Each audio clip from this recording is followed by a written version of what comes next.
క్రీస్తునందు సహోదరి సహోదరులారా, ప్రభువైన యేసుక్రీస్తు నామములో హృదయపూర్వక వందనాలండి. ముందుగా ఇంత మంచి సమయాన్ని ఇచ్చిన అటైన దేవునికి ప్రభువైన క్రీస్తు ద్వారా కృతజ్ఞతాస్తుతులు చెల్లిస్తున్నానండి. అందరూ బాగున్నారండి. వాక్యం చదువుకొని ప్రార్థన చేసుకున్న తర్వాత పాఠంలోనికి వెళదామండి. మత్తయి గారు రాసిన సువార్త 10వ అధ్యాయం 28వ వచనం. మరియు ఆత్మను చంపనేరక దేహమునే చంపువారికి భయపడకుడు కానీ ఆత్మను దేహమును కూడా నరకములో నశింపజేయగల వానికి మిక్కిలి భయపడుడి. ప్రార్థన చేసు.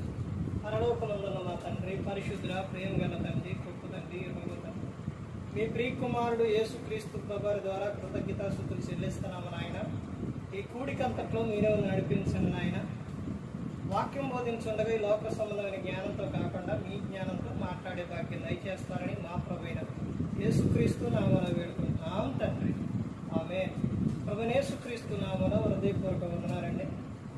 దేవుని కుమారుడు యేసుక్రీస్తు ప్రభువు ఈ లోకానికి వచ్చిన తర్వాత పరలోక రాజ్యం సమీపిస్తుంది కనుక మారు మనసు పొందమని ప్రకటింప మొదలుపెట్టి అంశం పాట పేరు.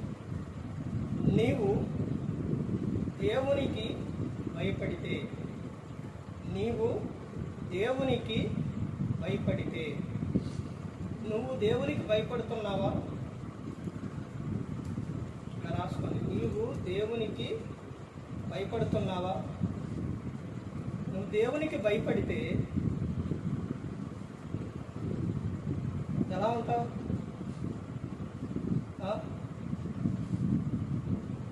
ఎలా ఉంటావు? దేవుడు చెప్పినట్టు నువ్వు చేస్తావు. దేవునికి నువ్వు భయపడితే దేవుడు చెప్పినట్టు నువ్వు చేస్తావు. అదే దేవుని భయం నీకు లేకపోతే, దేవుడంటే నీకు భయం లేకపోతే నీ ఇష్టానుసారంగా జీవిస్తావు. దేవుడంటే నీకు భయం ఉంటే నీ నోట బూతులు రావు. ఎందుకని బూతులు రావు? ఎందుకని అంటే దేవుడు ఏమని చెప్పారు? మీ నోట బూతులైనను, పోకిరి మాటలైనను, సరసత్తులైనను అవి రాకూడదు. నువ్వు దేవునికి భయపడితే నీ నోట నుంచి వ్యర్థమైనవి రావు. దేవునికి భయపడితే నీ నాలుకను, నీ నోటిని నువ్వు జాగ్రత్తగా కాపాడుకుంటావు. ఎందుకనంటే మనుషులు పలుకు వ్యర్థమైన ప్రతి మాటను గురించి విమర్శ దినమన లెక్క చెప్తావు. నువ్వు దేవునికి భయపడితే ప్రసంగి 5వ అధ్యాయం 1-2 వచనాల్లో నీ మాటలు కొద్దిగా ఉంటాయి. ఎందుకు? దేవుడు ఆకాశం ముందు ఉన్నాడు, మనం భూమి మీద ఉన్నాం. ప్రతి ఒక్కడే కూడా ఆయన చూస్తున్నారు. ఒక విషయం ఏంటనంటే, దేవుని యందు భయభక్తులు గల వారికి ఒక గ్రంథం ఉంది. మలాకీ గ్రంథంలో ఉంటుంది. మలాకీ గ్రంథం. ఇద్దరు వ్యక్తులు, దేవుని యందు భయభక్తులు కలిగిన వ్యక్తులు ఇద్దరు మాట్లాడుకుంటుంటే దేవుడు చెవియొగ్గి ఆలకిస్తారట. వీళ్ళు ఏం మాట్లాడుకుంటున్నారని. అదే విషయం పాత నిబంధన కాలంలోనే ఆ రోజున దేవుడు చెబుతున్న విషయం, మందిరానికి వెళ్ళి వ్యర్థమైన మాటలు మాట్లాడుకుంటున్నారు. అందుకనే ప్రసంగి 5లో చెబుతున్నారు, దేవుని మందిరానికి వెళ్ళినప్పుడు నీ ప్రవర్తన జాగ్రత్తగా ఉండాలి. అన్ని జనులు చేసేది వారికి తెలియదు, నీకు తెలుసు ప్రతి ఒక్కటి. నువ్వు తెలిసే నువ్వు ఏం చేస్తున్నావు? తప్పు చేస్తున్నావు. దేవునికి నువ్వు భయపడితే తర్వాత నీ ప్రవర్తన కాపాడుకో. దేవునికి నువ్వు భయపడితే నువ్వు ప్రార్థన మానేయు. దేవునికి నువ్వు భయపడితే వాక్యం చదవటం మానేయు. దేవునికి నువ్వు భయపడితే ఆయనతో మాట్లాడుకోకుండా నువ్వు ఉండలేవు. ఈ రోజున మనిషి దేనికి భయపడుతున్నారు? లోకంలో ఉన్న వాటి అన్నిటికీ భయపడతారు. కానీ పోషిస్తున్న ఆయన్నే, కాపాడుతున్న ఆయన్నే, రక్షిస్తున్న ఆయన్నే, ఆయన విషయాల్లో భయపడట్లా మనిషి. సేవకుడు ఎంత చెప్పినా కానీ వినట్లేదు. కారణం ఏంటి? నీకు దేవుడు అంటే భయం లేదు, నీకు భక్తి లేదు. ఒకటి, నీకు భయము లేదు, భక్తి లేదు. కాబట్టి నువ్వు అన్ని విషయాల్లో నువ్వు నిర్లక్ష్యం చేస్తున్నావు. దేవుడు ఆయనే మనల్ని విడిస్తే ఎలా ఉంటుందో తెలుసా? కీర్తన 121 కీర్తన, మనల్ని కాపాడే ఆయన కునుకడు, నిద్రపోడని. ఆయన అంతగా కాపాడుతున్నారు. ఒక రోజు మొత్తంలో నువ్వు ఎవరికైనా క్రీస్తుని గురించి చెప్పావా? పోనీ నీ ఎంట నీ పిల్లలకి చెప్పావా? నీ భర్తకి చెప్పావా? నీ భార్యకి చెప్పావా? ప్రతి ఒక్కటి అన్ని ఎక్కడ కూర్చున్నా, ఇద్దరు ముగ్గురు ఎక్కడ కూర్చున్నా పనికి మాలిన మాట. వాళ్ళట, వీళ్ళట, వీళ్ళది, వాళ్ళది, ఈ మాటలే తప్ప ఈ రోజున మనం ఇలా ఉన్నామంటే అది దేవుని కృప, దేవుని కాపుదల. మనల్ని ఎన్ని విషయాల్లో దేవుడు కాపాడుతుండో, ఆయన యందు మనం ఎంత భయభక్తులు కలిగి ఉండాలి, ఆయన సేవకులను గౌరవించే విధంగా ఉండాలి, మనం మందిరానికి వెళ్ళాలి, దేవుని పని విషయాల్లో ఉండాలి, ఒకరి సువార్తని ఒకరికైనా చెప్పాలి, ఒకరినైనా రక్షించాలి అని మాట్లాడుకోవటం ఉందా? ఈ రోజున ఉదయం లెగడంతోనే దేవుడు నాతో మాట్లాడిండు. ఈరోజు ఆదివారం ఆరాధనలో సేవకుని ద్వారా దేవుడు నాతో మాట్లాడినందుకు ఎప్పుడన్నా అనుకున్నావా? అసలు అలాంటి ఆలోచన నీకు కలిగి ఉందా? దేవుని మందిరానికి వెళ్ళేది ఇంకా ఎందుకో తెలుసు మనుషులు చాలా వరకు, ఎందుకంటే వెళ్ళాలి అంటే, తర్వాత వెళ్ళకపోతే సేవకుడు అడుగుతారేమో, వెళ్ళకపోతే ఎవరన్నా ప్రార్థనకు రాలేదంటారేమో భక్తి కలిగిన వారు. వారి నిమిత్తం వీరి నిమిత్తం తప్ప నీ నిమిత్తం దేవుడు నాతో ఏం మాట్లాడతారో, ఈరోజు నాకేం చెబుతురు దేవుడు అని నువ్వు ఎప్పుడైనా మందిరానికి వెళ్ళావా? అలాంటి ఆలోచన నువ్వు కలిగి ఉంటే నీకు మార్పు వచ్చింది. నిజం చెబుతున్నానండి, దేవుడు నాతో అలాగే ప్రార్థన వెళ్ళి కూర్చున్నప్పుడు సేవకుని ద్వారా అల్లరితో కూడిన ఆటపాటలు నీలో ఉన్నాయి. నువ్వు ఇవన్నీ నడిపించడానికి అర్హుడువా? ఎంతకాలం నువ్వు ఇంకా దేవుడు నీకు ఎలాంటి అవకాశాలు ఇస్తున్నప్పుడు ఇంకా నువ్వు లోక సంబంధంగా జీవిస్తున్నావా అని దేవుడు మాట్లాడాడు. అలాంటి మాటలు వచ్చినప్పుడు, పరిశుద్ధాత్ముడు మనతో మాట్లాడుతున్నప్పుడు మనం గ్రహించాలి. నీలో ఏ లోపం అయితే ఉందో దేవుడు అదే నీకు తెలియపరిచాడు. నీలో ఉన్న లోపాన్ని దేవుడు నీకు తెలియపరిచాడు. సరిదిద్దుకున్నావా? అసలు నువ్వు ఆ ఆలోచన కలిగి ఉంటేగా దేవుడు ఈ రోజున సేవకుని ద్వారా నాతో మాట్లాడతారనే ఆలోచన నువ్వు కలిగి ఉంటేగా. ఎందుకెళ్ళావు? సేవకుడు ఎలా చెబుతురో చూద్దామని. ఎందుకెళ్ళావు? సేవకుడు ఎంతసేపు చెబుతురో చూద్దామని. ఎందుకెళ్ళావు?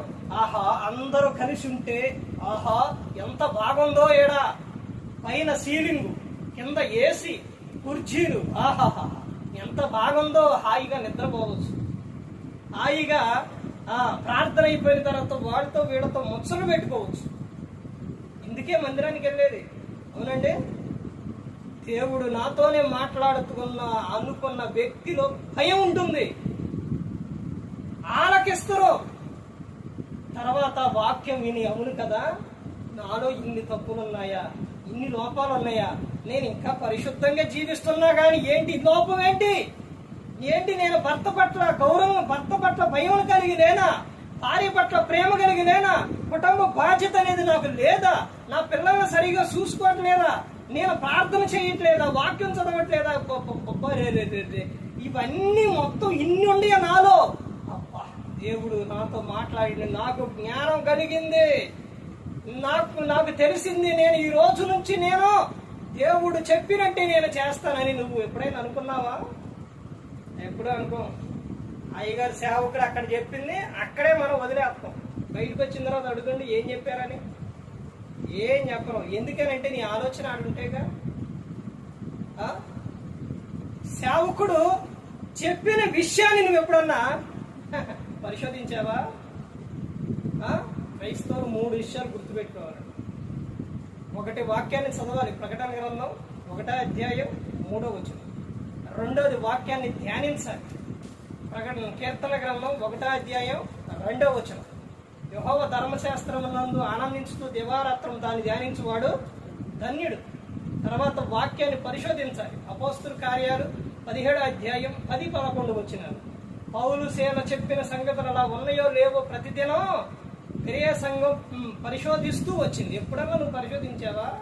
అసలు నువ్వు వాక్యం రాసుకుంటేగా, వాక్యం నీ హృదయంలోకి వెళ్తేగా సేవకుడు చెప్పింది మరలా ఇంటికి వచ్చి నువ్వు చూడటానికి ఎప్పుడన్నా అలా చేశారా మీరు? మనం రాసుకోము, మనం వాక్యాన్ని పరిశోధించం, ఏమీ చెయ్యం. మనం ఎందుకు మందిరానికి వెళ్ళేది? వెళ్ళాలి, ఆదివారం కాబట్టి వెళ్ళాలి, కూడికి కాబట్టి వెళ్ళాలి, మీటింగ్ కాబట్టి. నువ్వు దేవునికి భయపడితే నువ్వు దేవుని పట్ల భయం కలిగి ఉంటావు, భక్తి కలిగి ఉంటావు. అర్థమవుతుందండి? ఇక్కడ ఎవరికి భయపడాలని చెబుతున్నారు? మనుషులకు కాదు. ఆత్మను దేహమును రెండిటిని కలిపి నరకంలో పడవేయగల శక్తి గల వారికి నువ్వు భయపడాలి, ఆయనకు భయపడాలి. ఏంటి ఇప్పుడు? ఆత్మను దేహమును రెండిటిని కలిపి పడేస్తారా? అందుకే చెప్పిండు యేసుక్రీస్తు ప్రభువారు ఏమని? మనుషు కుమారునికి విరోధంగా మాట్లాడు వానికైనా పాపక్షమాపణ కలదు, కానీ పరిశుద్ధాత్మకు వ్యతిరేకంగా మాట్లాడు వారికి ఈ యుగమందైన రాబోయే యుగం పాపక్షమాపణ లేదు అని చెప్పి అపోస్తలుడైన పౌలు గారు ఏం చెప్పారు? పరిశుద్ధాత్మను దుఃఖపరచుకుడి అని చెప్పారు. ఎందుకని? ఆత్మ చెబుతురు ప్రతి ఒక్కటి కూడా, ఆత్మ ప్రతి ఒక్కటి కూడా మనకు చెబుతుంది. ఇదిగో ఇలా బూతులు మాట్లాడకూడదు, ఇలా చేయకూడదు, ఇలా ప్రవర్తించకూడదు, ఇలా ఇవన్నీ ఏదైతే నువ్వు చేయకూడదో అవన్నీ చెబుతున్నా ఆయన. నువ్వు విన్నావు అనుకోండి, పరలోకంలో ఉంటావు. వినలేదనుకోండి, ఆడికి వెళ్ళిన తర్వాత ఇక్కడ చెబుతున్న విషయం అదే. ఆత్మను దేహమును రెండింటిని కలిపి నరకంలో పడాలి. ఆడ పోయిన తర్వాత అప్పుడు ఆత్మ చెప్పింది, అరే నేను అక్కడ ఎన్ని చెప్పినా, ఎంత గుర్తు చేసినా, ఎంత మాట్లాడినా నువ్వు వెళ్ళవా? ఒక్క మాటకైనా నువ్వు వెళ్ళవా? ఇప్పుడు చూడు, దేహంతో ఆత్మ చెప్తున్న విషయం అండి. ఇప్పుడు చూడు, ఇద్దరం కలిసి నరకంలో కాలిపోతాం. ఆత్మకు చావు లేదండి. తల్లి గర్భంగా ఎప్పుడైతే దేవుడు జీవాత్మ ఊదిండో అప్పటి నుంచి ఇక ఆత్మకు చావు అనేది లేదు. అక్కడి నుంచి తల్లి గర్భంలో నుంచి బయటికి రావటం, తర్వాత ఈ లోకంలో తమ ఆయుష్కారతం పూర్తి చేసుకొని మొన్న అయిన ప్రసంగి 12:7 మట్టికి పోతుంది, ఆత్మ దేవుని యొద్దకు వెళ్ళిపోతుంది. అక్కడ నెమ్మది పొందు స్థలం, వేతనకరమైన స్థలం, ఈ రెండిటిలో ఉంటాం. అక్కడ ఉన్న తర్వాత ప్రకటన గ్రంథం 1వ అధ్యాయం ఉంటుంది. ఆడే ఉంటుంది యేసుక్రీస్తు ప్రభువారి దగ్గర తాళపు చెయ్యి ఉండిద్ది, పాతాళపు తాళపు చెయ్యి. ఆ తాళం తీసినప్పుడు భూమి మీద ఆత్మలన్నీ భూమి మీదకి వస్తాయి. వచ్చినప్పుడు సమాధులు తెరవబడతాయి. ఈ ఆత్మ తర్వాత కాల్చినా కానీ ఆ కాల్చినవి కూడా లెగుస్తాయి. తర్వాత సముద్రంలో కలిపితే ఆ సముద్రం కూడా అప్పచెప్పింది. అన్ని మొత్తం అప్పచెప్పిన తర్వాత ఇప్పుడు మధ్య ఆకాశానికి వెళ్తాయి. ఆత్మ ఇక దేహం మొత్తం అందరూ అక్కడికి వెళ్తారు. అక్కడ తీర్పు జరిగింది. రాజులకు రాజు, ప్రభు ప్రభు, యోధా గోత్రపు సింహం యేసుక్రీస్తు ప్రభు అక్కడ కూర్చున్నప్పుడు, అందరూ నిలబడ్డప్పుడు, అప్పుడు ఈ దేహంతో జరిగించిన దానికి మొత్తం మనం అక్కడ లెక్క చెప్పాలి. అవి మంచివైనా సరే, చెడ్డమైనా సరే. అప్పుడు చెప్పిన తర్వాత ఎవరు ఎటు అన్నది అక్కడ నిర్ణయిస్తారు. నిర్ణయించినప్పుడు అప్పుడు పరలోకం వెళ్ళావో యుగ యుగాలు తరతరాలు ఆనందం, నరకానికి వెళ్ళావో యుగ యుగాలు తరతరాలు అగ్ని ఆరదు, పురుగు చావదు, భయంకరంగా ఉంటుంది. ఏదో ఈ లోకంలో ఉన్నావులే, బ్రతుకుతున్నావులే, నా ఇష్టానుసారంగా అంటే అలా కుదరదండి. అబ్రహాం గారు ధనవంతుడు ఏమని చెప్తారు? నాయన, భూలోకంలో నీ ఇష్టం, నీ జీవితకాలం అంతా నీ ఇష్టానుసారంగా జీవించాను, తాగటం తినటం ఎలా పడితే అలా జీవించాను, ఇప్పుడు నా యాత్ర పడతాను. లాజరు ఏం చేసిండు? బాధలు పడ్డాడు. ఇక్కడ ఉండవు. అర్థమైందండి? ఆ సందర్భం ఏంటి అంటే, ఒకటి అక్కడ ఇప్పుడు ఆయన ఒకచాట ఎందుకుండవు? లాజరు గారు ఒక్కసాట ఎందుకుండవు? నువ్వు తెలుసుకుంటావని, నువ్వు మారుతావని. అయినా కానీ నువ్వు తెలుసుకోలేదు. తెలుసుకోకుండా నువ్వు నీ ఇష్టానుసారంగా జీవించు. ప్రతి ఒక్కరూ గమనించుకోవాలండి, దేవునికి భయపడితే నీ జీవితం అద్భుతంగా ఉంటుంది. నువ్వు దేవునికి భయపడితే నువ్వు చెడు క్రియలు చేయవు. దేవునికి భయపడితే బూతులు మాట్లాడవు. దేవునికి భయపడితే దొంగతనం చేయవు. దేవునికి భయపడితే వ్యభిచారించవు. దేవునికి భయపడితే పోకిరి చేష్టలు, అల్లరితో కూడిన ఆటపాటలు ఎలాంటి ఏమీ ఉండవు. దేవునికి భయపడితే నీ తల్లిదండ్రులు సన్మానిస్తావు. దేవునికి భయపడితే భార్యను చూసుకుంటావు. దేవునికి భయపడితే భర్తను చూసుకుంటావు. దేవునికి భయపడితే పిల్లల ప్రేమగా చూసుకుంటావు. దేవునికి భయపడితే ప్రార్థన వాయవు. దేవునికి భయపడితే వాక్యం చదవటం మానేయవు. దేవునికి భయపడితే సహోదరుల పట్ల ప్రేమ కలిగి ఉంటావు. దేవునికి భయపడితే నువ్వు ఎలా ఉంటావు అని అంటే నీ జీవితకాలం అంతా దేవునికి ఆయన యందు భయభక్తులు కలిగి పరిశుద్ధాత్మ మాట ఇంటూ క్రీస్తుని పోలి నువ్వు నడుచుకున్నావు. అర్థమైందండి?